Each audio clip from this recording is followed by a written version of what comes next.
Hello and welcome to this solution video of paper 51 A-level mathematics probability and statistics 1 winter 2024.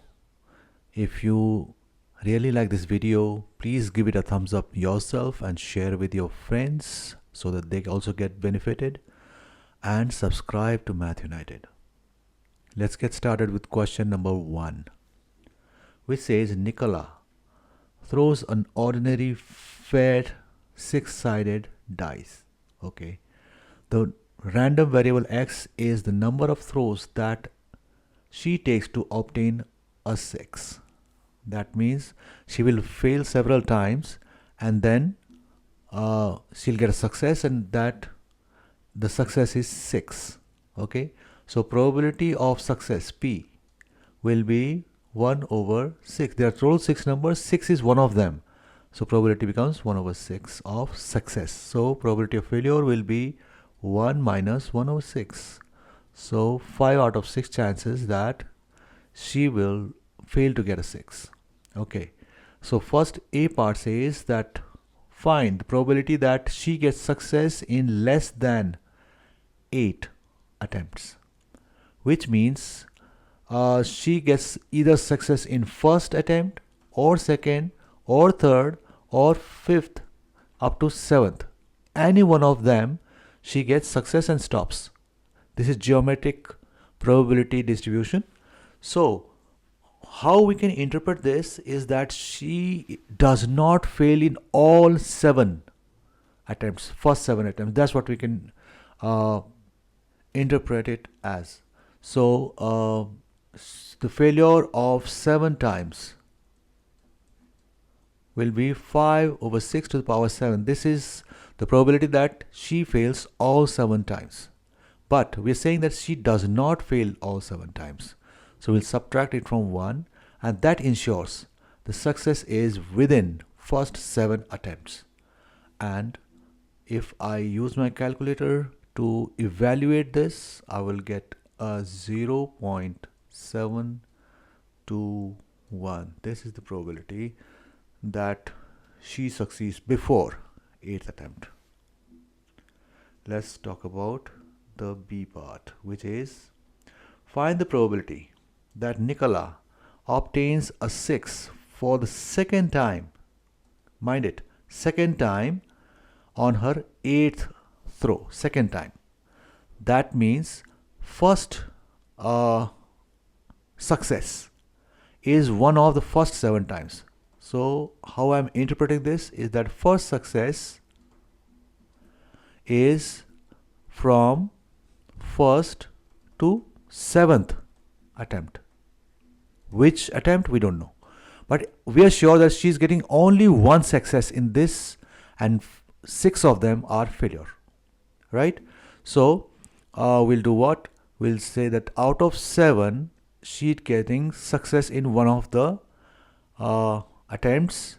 The probability of that success is 1 over 6, and rest of the 6 are failures, right? This is the first success.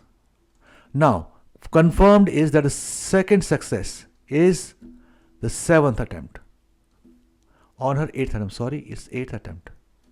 So 1 failure, 1 success, 6 failures before this 1/8 attempt success. So just put this in a calculator and you'll get the probability of this. So let me use my calculator for this. By the time I use my calculator, I request you to like this video, share with your friends, and subscribe to Math United. What I'm getting here is 0.06513 significant figures. This is the probability. Question number 2. The random variable x takes the values minus 2, minus 1, 0, 1, 2, 3. 0, there is no 1. 2, 3. It is given that px equal to x equal to kx square plus 2, where k is a positive constant. Draw up the probability distribution table for x and giving the probabilities as numerical fractions. That means we don't have to convert to decimals. So we'll do this way. So this is x. This is probability of x equal to x. So our options are -2, that's what they've given, -1, 0, 2, and 3. 1, 2, 3, 4, 5. 1, 2, 3, 4, 5. Now, Px equal to x, the probability of x when it is equal to x, smaller x, is kx square plus 2. This is a variable, okay? So, let's use this formula for -2. So, k, this one k, x square is -2 plus 2. I substituted in place of x -2. So, 4 plus 2 is 6k. So, let me write 6k here. Yeah, 4 plus 2. Okay. Similarly, I'll do this for -1, 0, 2, and 3. I'm doing it mentally. You can use your calculators for this. So if I substitute this -1 square will be +1. So 1 plus 2, 3k. Now 0. 0 square is 0, so 2k. Now we have 2. So it will be same as this one, which is 6k. Now 3 will be 3 square, 9 plus 2, 11k. So we know that the sum of all of them, all the probabilities, is always equal to 1. And this will give us a value of k. 6 plus 3, 9, 11, 17 plus 11, 28, k. Equal to 1, k is equal to 1 over 28. But our job is not done. They've said, draw the probability distribution table. We have not drawn it yet completely. We have to give probabilities as numerical fractions. So now we will substitute this k with 1 over 28 and we'll get it. So 6k becomes 6 over 28 or 3 over 14. Minus 1 will become 3k, right? 3 over 28. 2 over 28, which is 1 over 14. 6, again 3 over 14. And then we'll have 11k, which is 11 out of 28. This is the probability distribution table ready. Now, find the value of variance of the variable x. And we should know the formula for variance first, which is sigma of x square multiplied by its probability divided by sigma probability. But sigma probability is 1 always, so there is no need to divide it, minus expected value square. And expected value is sigma xpx, and we have to square it, right? And this variance, we don't have to square root it. This is what we need to use to get the variance in this case. So I'll do this one first. That means I have to square each x and multiply it with its probability. So -2 square, let me do it here. -2 square, its probability is 3 over 14. Plus -1 square, this one is probability 3 over 28. Plus 0 square, doesn't matter what I multiply with it, so I'm not writing its probability. 2 square multiplied by its probability plus 3 square multiplied by its probability, which is 11 over 28. Now we have to subtract each. Let me make some space here. Each x with its probability. So x is -2 first, and which multiplies with 3 over 14. Then we have -1, 3 over 28. 0 is useless, so 2 times 3 over 14 plus 3 11 over 28 and we square it. This whole thing is expected value, EX we call it, right? So this square will be subtracted from this very carefully. Let's first simplify these and then we can use our calculators for this. So this will be 4 times 3, 12. 12 over 14 becomes 6 over 7. Okay, plus 1 times 3 over 28. 0 is gone. 4 times 3, 12. Again 6 over 7. This is 999 over 28. Minus 6 over 14, which becomes minus 3 over 7. Minus 3 over 28. Plus 12 over 14. Not 12. 6 over 14. Yeah. So plus 3 over 7. They cancel. Okay. Now we have 33 over 28. This one you can put in a calculator and you'll get your answer. By the time I use my calculator, I would like to request you to like this video by clicking on that thumbs up icon. Share this video with your friends and subscribe to Math United. Thank you very much. What I'm getting here is 4.2123 significant figures.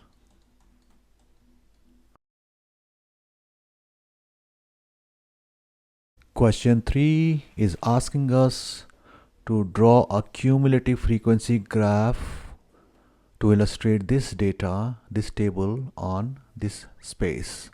So what I've done, I have already made axis which is having cumulative frequency on the vertical one and time taken t minutes in horizontal one, because the maximum time was 70 minutes. So 70 is my number here, and each one is of 5 units, and vertical one goes up to 200 here, so my maximum number is 200 here. You could have gone to 220 as well, but I think 200 is enough for me here. And now I will point these particular data on this particular space. So it says that the time taken less than 15 minutes is by 18. So what do we take? What do? We take the upper limit of this particular group, which is 0 to 15, right? So we plot 18 with 15. 15 is here, 18 is somewhat here. So that's where I will put the dot. So 15 and 18 will be here, right? And then we have less than 25, 46. But this 46 also includes 18, right? Because less than 15 are 18, less than 25 46. So obviously the frequency which is less than 15 is also less than 25. So this 46 includes 18. However, we have cumulative frequency here, so we will plot only cumulative frequency of 46 here. So 25 will be with 46. So 40, and each one is of 4 units. So 1.5 unit above 40. So this is 46 here. Yeah. Then 30 and 88. 30 is here. 88 on this line will be where? 80, 100, 90 will be somewhere. 88 will be 2 units above 80. Okay. Now 40 and 140. 40 is here. 140 is clearly given to us. So here, this one, not this. Okay. Now 50 and 176. So nearly 180, 4 units down. One section is for 4 units. So yeah, this will 50. Oh, again, this will be the one, not the other one. Okay. Now 70 and 200. 70 is here, 200 is there. So no doubt about this. this one. Yeah. So now we have to draw a cumulative frequency graph. We can draw a polygon by drawing straight lines here or a curved.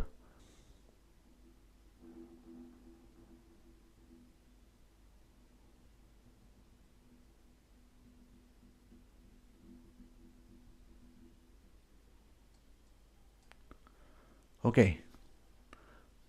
Not that clean, but yeah, this is the one cumulative frequency graph they wanted us to draw. Okay. What next? Use your graph to estimate the median and interquartile range. Okay. So I would like to write median first. Median is always the middle data. Total data we have how many? 200.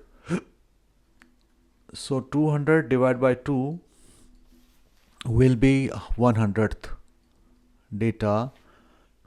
The data that is corresponding to 100th will be the median. So 100 is here. We'll go to this point and see where it is coming down to. It is between the two here. So 32, well, there are 10 of them, right? So 1 is 1. Okay. So it is between 31 and 32. Yeah. 31 and 32. So basically 31.5 I will say. So they will give us some range in marking scheme, and hopefully 31.5 will be between that range. All right. Now interquartile range. So first we need upper quartile, which is Q3, which will be given by 3/4 of 200. So which will be 150. So 150 will be here. 1, 2, and in between comes to this point here, and which is between this and this, which is 42 and 43. So Q3 comes out to be 42.5. Let's say Q1 lower quartile, which is 1/4 of 200, which is 50. So 50 will be 40 and 60 between that. Here comes to the graph, which is exactly on this line, and this line here is 25, 26, 27. So Q1, it was 50th, it was 150th. Q1 came out to be 27. So interquartile range is the difference of Q3 and Q1, which comes out to 42.5 minus 27, 15.5. According to my graph, 15.5 is minutes, is the IQ R interquartile range. Is there any C part also? There is. Calculate an estimate for the mean value of the times taken by the 200 people to walk to school. Okay, so what will I do? I'll take this particular table and complete it down there to calculate mean. Okay, so as I told in previous part of this video or this particular question, that this 18 is less than 15, that is okay. So this will be 0 to 15, this particular group. Next will be 15 to 25, and the frequency will change. Now we will write frequency for mean.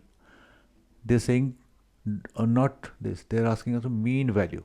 So for mean we need frequency, not cumulative frequency. So this will become 28. So 18 remains 18, but this becomes 28. How did I get 28? 46 minus 18. Similarly, 88 minus 46 will give us the frequency for 25 to 30. Okay, so 88 minus 46 is 42. Then 30 to 40. And that will be 140 minus, so 12 plus 40, 52. Then we have 40 to 50. 176 minus 140, 36. Then 50 to 70 is the last group. And that comes out to 24, 24.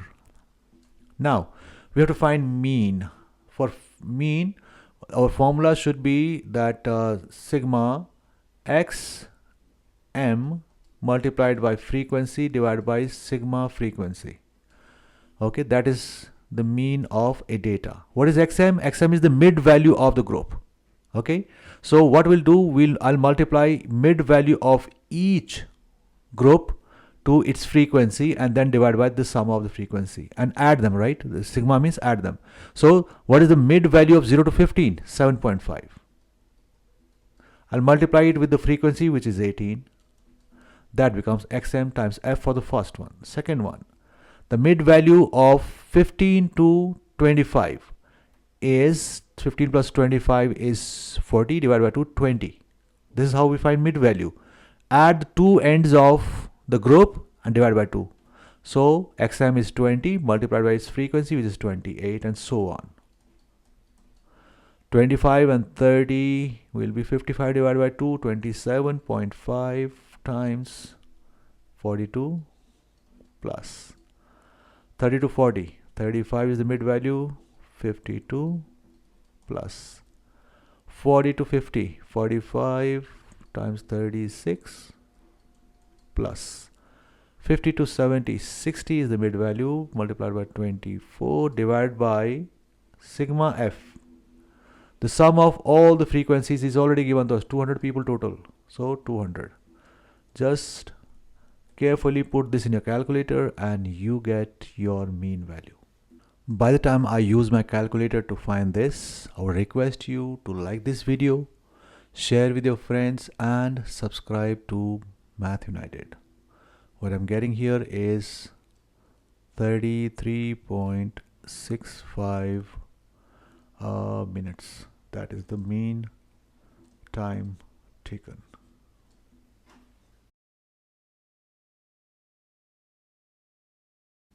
Question 4. Rahul has two bags X and Y. Bag X contains 4 red marbles and 2 blue marbles. Okay, bag Y contains 3 red and 4 blue. So red, blue, red, blue. Okay. Rahul has a coin which is biased, so that the probability of obtaining a head, so probability of head is 1/4. That means probability of tail is 1 minus 1/4, 3/4. Okay. Rahul throws the coin. If he obtains a head, this one, he chooses a random marble from bag X. Okay. He notes the color and replaces bags. So this is with replacement.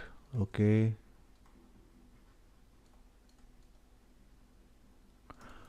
Okay, now if he obtains a tail, he chooses a random marble from Y. He notes the color and discards the marble. So this is without replacement here. And chooses from Y. He then chooses a random second marble. Find the probability that the 2 marbles that Rahul chooses are of same color. Okay, so it is possible that those 2 marbles are of same color, red and red from this, or blue and blue from X, bag X, or it is red and red or blue and blue from Y. That means there are 4 possibilities. 1, 2, 3, 4. So let's focus on this one. The probability will be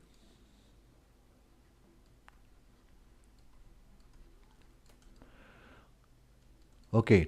It will be first we'll have to get a head, so which is 1/4.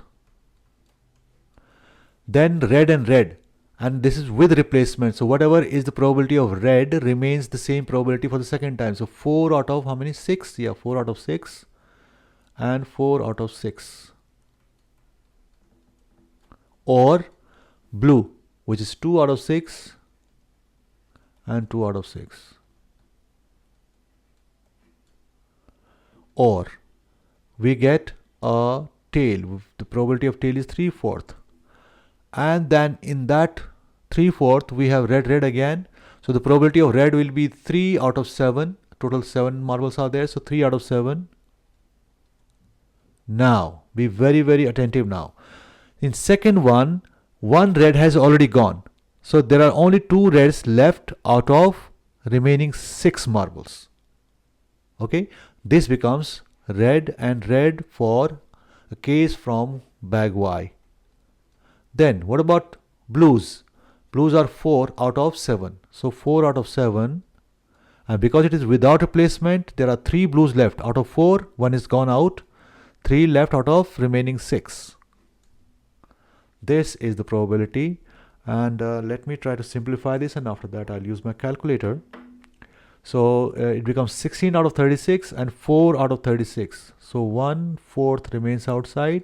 16 plus 4 is 20 out of 36 plus 3/4 times 6 here and 12 here. 6 plus 12, 18 out of 7 times 6, 42. Okay, and we can cancel some here. So 5 out of 36 plus we can cancel 14 times 3 is 42. Okay, this cancels to 9. So it becomes 9 out of 28. Okay. All right. So if I choose my calculator to find the sum of these two in a fraction, so I will use my calculator. By the time I do this, I would request you to like this video, share with your friends, and subscribe to Math United. So what I'm getting here is 29 over 63 or 0.46. That's the probability. Okay dokie, let's go to B part. Find the probability that the 2 marbles that Rahul chooses are both from bag Y, given that both marbles are blue. Okay, so there are 2 events. One from bag Y is your event A, and event B will be that both marbles are blue.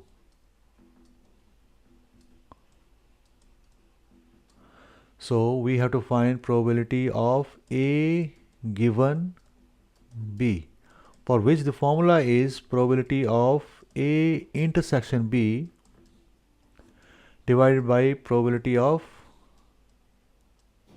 B. Alright, so let's focus on probability of B, that both are blue. What is the probability that both are blue? And we can get hint from here. The case will be either this one or this one. Both are blue, right? So probability of this B, don't confuse this B with both blues, okay? So I'm just using it as the formula is given in terms of A and B to us in exams. So probability of B that both are blue will be either this case or this case. We'll exclude these two, which we used in first part. So what was for this one? It was 1/4 times 4 over 36. 1/4 times 4 out of 36, or 3/4 times 12 out of 42. That is the probability that both the marbles are blue. This 4 cancels with this 4, so 1 over 36 plus this cancels with this 9 out of, this also cancels. So it becomes 3 out of 14. So 1 over 36 plus 3 over 14. So denominator becomes 1 over 36 plus 3 out of 14. Now, in this case, in these out of these all cases, what is the case when A means that it is from bag Y, right? And B, that both are blue. Which probability is that it is from bag Y and it is blue? This one is the one. 3 out of 14. This one. Yeah, this is from bag Y, second bag. Yeah, and both the colors are blue. So it is 3 out of 14. So the numerator becomes 3 out of 14. It is always one of the ones which are at the denominator. So this is the one. All right. And just put this in your calculator very carefully and you'll get your answer.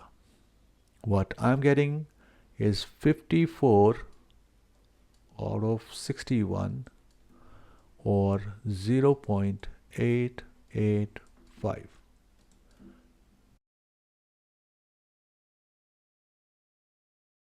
Question 5. The weights of the green apples sold by a shop are normally distributed with a mean of 90 grams and standard deviation 8 grams. Find the probability that the randomly chosen green apple weighs between 83 grams and 95 grams. Okay, so let's try to visualize this. Our normal distribution looks like this. The mean is 90 grams and standard deviation is 8 grams. Okay, we want from 83, suppose 83 is here, and 95 grams, so 95 suppose is here. The difference here is 5, difference here is 7, so we cannot find one of them and double it, so we'll have to do this. I'll find the probability less than 83 first, this one. Then I'll find probability less than 95 because the table I have here always shows less than. So from this 95, this particular area, if I subtract the area of the less than 83, I will get the remaining probability between 83 and 95. That is the question. 83 grams and 95. This is what we need. So one by one, I will find less than them. I will start with the easier one, the 95 one first. Okay. For that, we need to know the Z score. That X is less than 95. Okay. For that, the formula is that whatever is the value of X, we have been given minus the mean, which is 90, divided by standard deviation 8. So it comes out to be 5 over 8, complete positive, right? That's why I took it, because there is no Z score which is negative here. So I took 95 first so that it can be done easily. So it will be 8 times 6, 48, 0 times 2, 16, and 0.625. This is Z score, and we look for the probability related with Z score, 0.625. 0.6, 2 is 0.7324. Let me write here 0.7324. And then we need 5 from the second chart, which is 16 in this case. Yeah. So I'll add 16 to this one. That comes out to be 0.7340. So there is probability of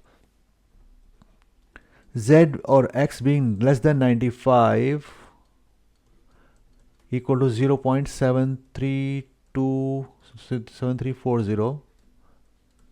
This is the probability from this particular line and below. This whole of it is 0.734, but I need to subtract this area so that I get the middle one, this middle part which is asked. So probability against, write Z score again. Z score that X is less than 83. Okay, and it is not it is difficult here because if I use the formula, this one same again, X minus mu 83 minus 90 divided by 8. See, it comes out to be minus 7 divided by 8. Yeah, and the Z score will be negative, and there is no negative Z score here. Thus I left it for later. So what can I do in this case? Whatever Z score it gives, I will ignore the negative and I'll take it the positive one. So suppose positive is here, difference is 7, right? So it will be here. I'll find this area by subtracting the lower part which is given by the table if I convert this negative to positive, right? So first let me find what is 7 over 8 in decimal. It is 0.875. Okay, so this came out to be minus 0.875, but I will ignore this negative. I'll look at positive 0.875 and find this area which is below this, right? Because this table is about below that number, right? But to find this area, I will subtract from 1 and then I'll get this particular area. So first let's see what is the corresponding probability for Z less than 0.875. Okay, what is probability for this? 0.875. 0.8 is here, 7 is here, 0.8078. Many people ask me, why do I use table? Because table is in front of your eyes. If you use calculator, sometimes you may punch a wrong number or you're not sure if the answer you're getting is exactly what you wanted. So I prefer the table, and you get table in your exams, so nothing like that. So 0.8, 7 and 5. 5 is 14. Okay, so 14 I'll add here. It will become 0.8092. Okay, but this is less than this value. I need more than this one. I want this one. So for that, let me write 0.8092 first, but I'll make it 0. Z is greater than 0.875, which will be 1 minus 0.8092, which comes out to be 0.1908. This area comes out to be 0.1908, and which is exactly this, because only difference between this and this is the sign of negative and positive, which I ignored first. So it becomes 0.1908. So now probability that X is between 83 and 95 is this probability I got earlier, which was 0.7340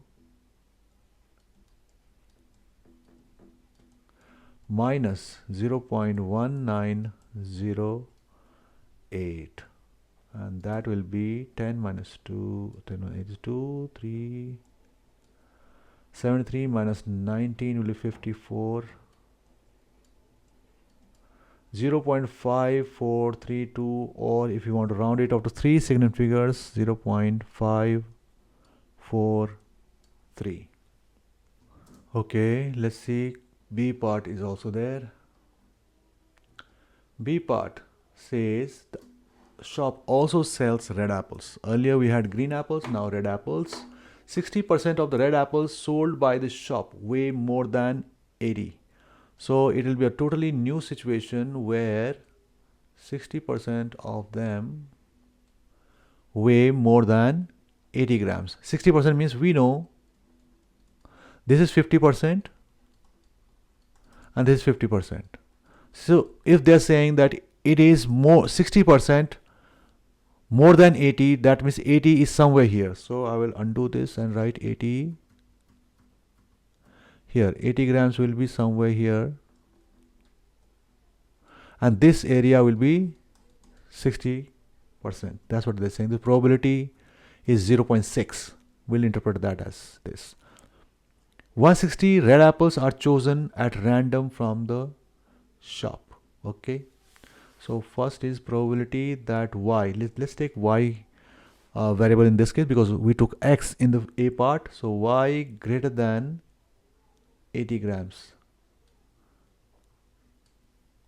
is 0.6.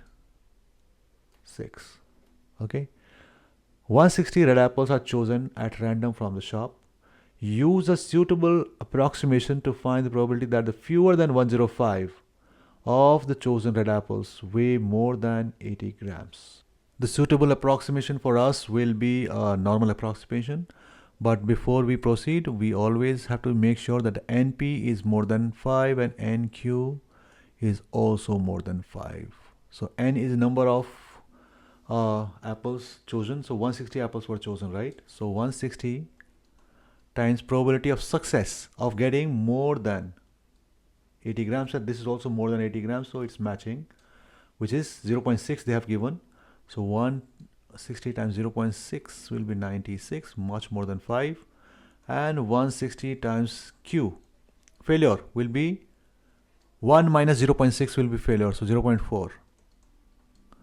So it comes out to 64, more than 5. So both the tests are working. So we'll have to find mu and sigma, mean and standard deviation. Mean is 96 because mean is NP.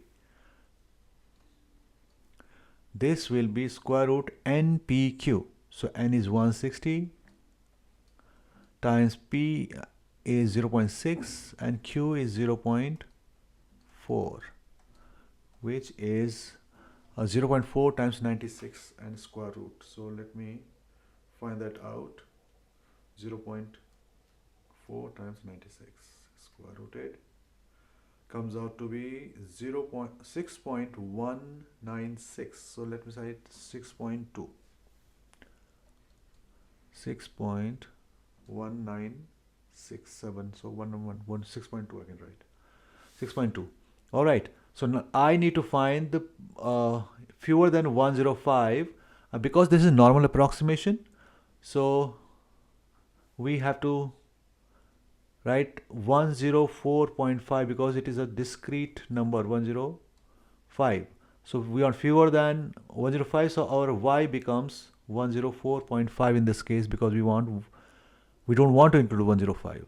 So 104.5 is the right choice. So again we'll do the same thing. Z score for y being less than 104.5. And they're saying fewer than, again it is easy for us, which is x, which is 104.5 in this case, minus mean, which is 96 in this case, divided by the standard deviation, which is 6.2 in this case, which is 8.5 divided by 6.2. That gives me 1.3709. So let me write 1.371. I'm approximating too many times, but I hope it is closer. So 1.371 is Z score, 1.371. So 1.3 is here, 7 is 0.9147, 0.9147, and then we had 1. Oh, there's no 1 here. So it is 2. Oh, there is 1 here. For 1 we have 2. So 9149. 9149. So the probability that y is less than 104.5 is 0.9149. Yeah, which can be rounded off to 0.9153. Significant figures.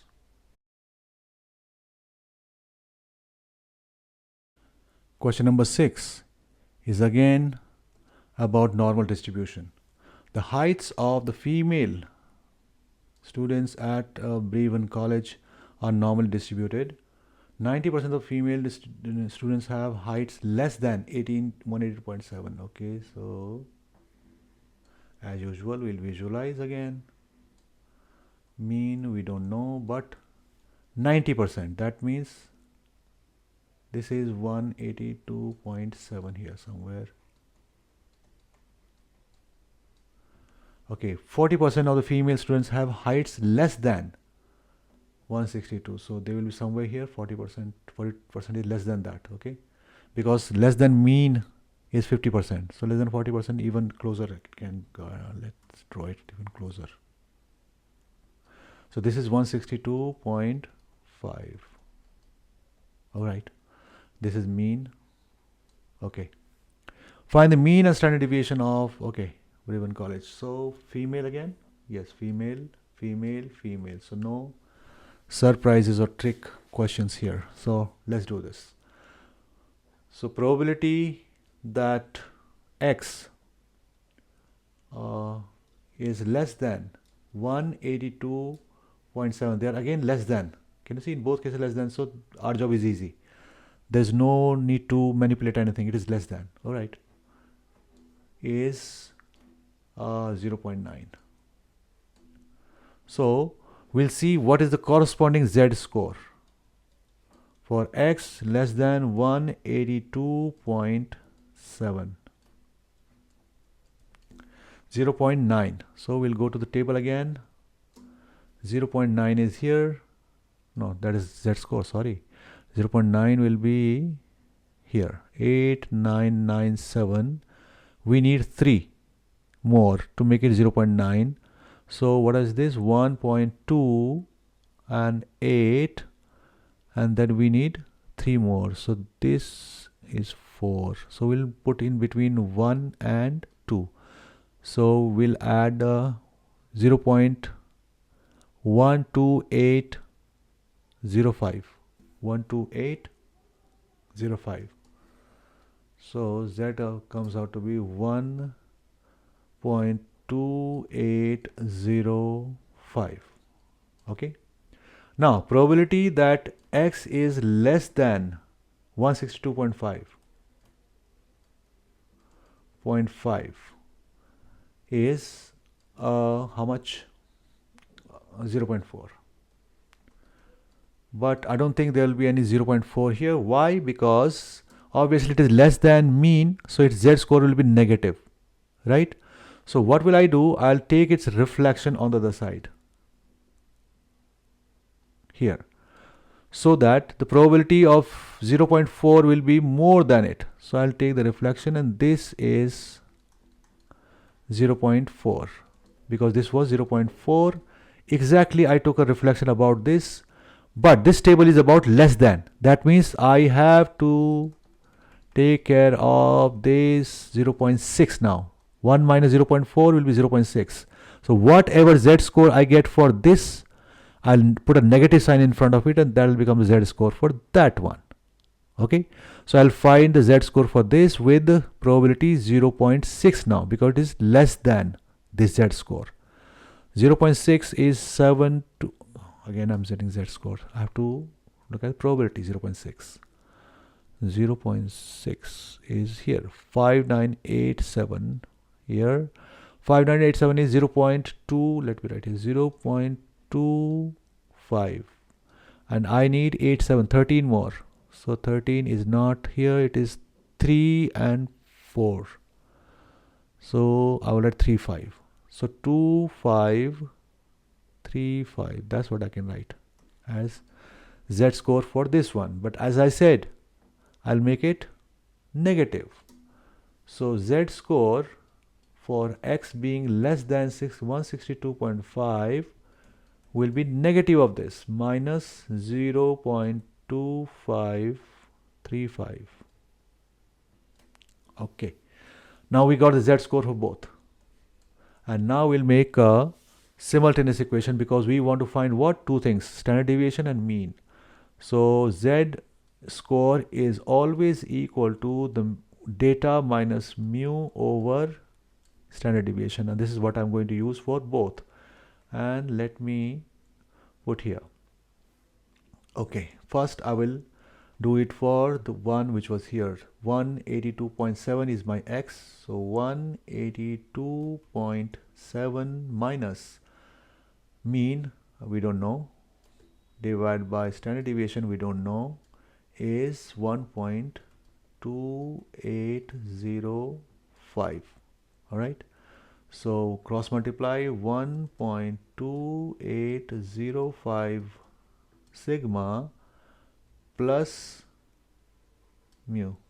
So I'll put it this way, it becomes positive, equal to 182.7. All right. Now second equation becomes this one, 162.5 0.5 minus mean divided by sigma is negative 0.2535. Okay, so it gives me 0.2535 positive, right? No, negative. Negative sigma is equal to, or I will just put plus, just like that previous case, equal to 162.5. So both of them have mu. I'll subtract one of them from the other. So let's subtract this one from this. So I'll put here minus 0.2535 plus mu equal to 162.5 and subtract. Subtract means it becomes plus and this subtracts. So this cancels out. It will be 1 point, they will add up. 5 plus 5 is 10, 4, 13, 5. Okay, so it becomes 5340 mu is equal to, and this subtracts 20.2.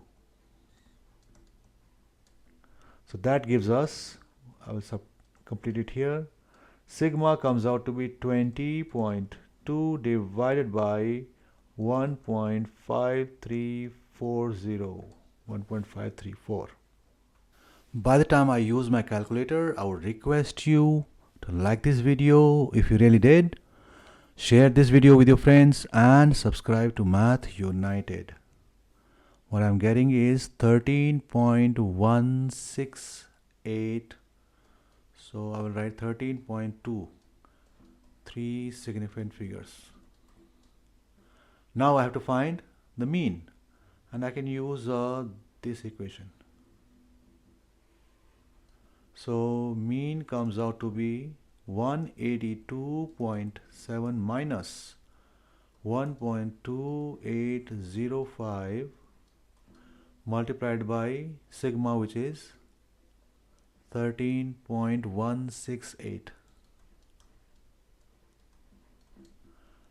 Okay, for me it comes out to be 165.838. So 165 is enough for 3 significant figures. This is the mean. That is the standard deviation. All right, there is one more part to it. 10 female students are chosen at random from those at Bremen College. Females again. Find the probability that fewer than 8 of these students have heights more than 162.5. Did we get 162.5 in previous one? Yes. So less than 162.5, but in this question we have more than 162.5. That comes out to be 0.6, right? Because 40% are less than this. That means 0.6, 60% are more than 162.5 centimeters. Because this is a continuous data, so we'll ignore the minute differences where 162.5 is included or not included. So probability of success becomes 0.6. Probability of failure becomes 1 minus 0.6, which is 0.4, which is less than 162.5 centimeters height. All right, we chose 10 and we want fewer than 8 of these to be that. So fewer than 8, less than, fewer than, right? Fewer than 8. Let's give it a new variable again. Y is less than 8 will be probability of y is equal to 0 or probability of y equal to 1 or 2 or 3, and then probability of y equal to 7. So there will be total 8 of them, which is a very long and confusing process. So better we do it, we subtract from 1 the probability of x equal to 8, probability of x equal to 9, and probability of x equal to 10, which are not part of this list of 8. So we just exclude these 3 from 1 and it gives us the answer. And since there are fixed number of choices, we can use binomial probability distribution in this one. So I will start with this one, 1 minus. Now, probability of x equal to 8. This in binomial distribution will be 10c8. Yeah, that's the way we do it. Now the success is 8 times. That means 0.6 will be given power 8, and there are 2 failures. So 0.4 power 2, or 10c9, 0.6 to the power 9, failure 1, or 10c10, all successes, no failure.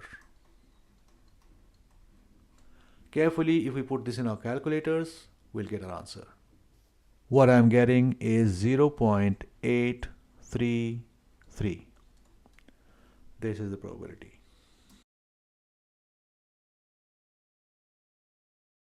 Question number 7. How many different arrangements are there of the 9 letters in the word intellect in which the 2 T's are together? So I hope there are only 2 T's. 1 T is here, 1 T is here, there are 2. Okay. That's it. How many different arrangements are there? Okay. So let's say that 1, 2, there are 9, right? 3, 4, 5, 6, 7, 8, 9. Let's write that these 3 T's are together. Okay. And they are in a box and they move together. That means they occupy 2 spaces and we'll count this as 1. So 8 factorial ways these 8 characters can be rearranged. Within this box, T, if they interchange their places, that doesn't make any difference. So it remains 8 factorial. However, we have else also repeating, right? E, C, E is also repeating. So we will divide this by 2, because if these 2 L's and these 2 E's interchange their places, that will be counted double, which we don't want. That's why we divided by how many are repeating. By those factorials, we divide them. Is there anything else? I, N, nothing else. Which comes out to be 10,080 ways. Okay, what about second part? How many different arrangements are there of 9 letters in the word intellect again, in which there are a T at each end and 2 E's are not next to each other? Okay, so there is a T here and there is a T here at each end, and even if they interchange their place, that is not going to make any difference. So we will not even look at T's now. They're gone. Remaining 7 we'll take care of. But they're saying the E's should not be there. Whenever they say that something should not be there, ignore them. Exclude them again. So we will just take 1, 2, 3, 4, 5 places here. We are ignoring E's. What will E's do? E's will take any of these places which are between the remaining places. So E's will take one of these, 2 of these, 6 places. So it becomes 6 C2. But because they are the same thing, we'll have to divide it by 2 factorial, because even they interchange their place, it remains the same. So we should not count it twice, their places. So we divide it by 2 factorial. And then these remaining 5 alphabets, which are nothing is repeating in them because T are already taken care of, those 5 can be arranged with 5 factorial ways. Just put this in a calculator and you should get your number of arrangements. What I'm getting is 900 arrangements this way. Alright, next is this. 4 letters are selected at random from 9 letters in the word intellect. 4. Okay. Find the percentage of possible selections, basically probability, which contains at least one E and exactly one T. At least one E. So T is fixed, 1. E is at least 1. So these are the two cases, correct? Because E's are not more than 2 and T's are 1. Okay. So we will select 1 T out of the 2. Then we'll select 1 E out of the 2. So 2 are taken. We have to select 2 more. So that becomes total 4. Out of how many? 2 and 2, 4 are already taken. So 5 C2. So we have to select 1 plus 1 plus 2, total 4, which will be something. Then we have to select or. Okay, it is or, huh? Either this will happen or this will happen. So I will add this. 2C1, then I have to select 2C2, which is 1 again. So, and then from the remaining 5, we have to select only 1 because 3 had been selected already. 1 plus 2, 3 had been selected. So we have to select only 1 from the remaining 5. So this comes out to be 40 and this comes out to be 2 times 1 times 5, 10. Total 50 selections are possible. Okay. Now they are saying find the percentage of possible selections. So percent 50 out of total possible selections, we have to select 4 alphabets out of 9. So divide by this and we can multiply by 100. That will give us the answer. By the time I find this with my calculator, I would request you to give this video a thumbs up and encourage me to make many more videos like this, and share with your friends and subscribe to Math United. What I'm getting here is 39.6825, so I'll write 39.7%.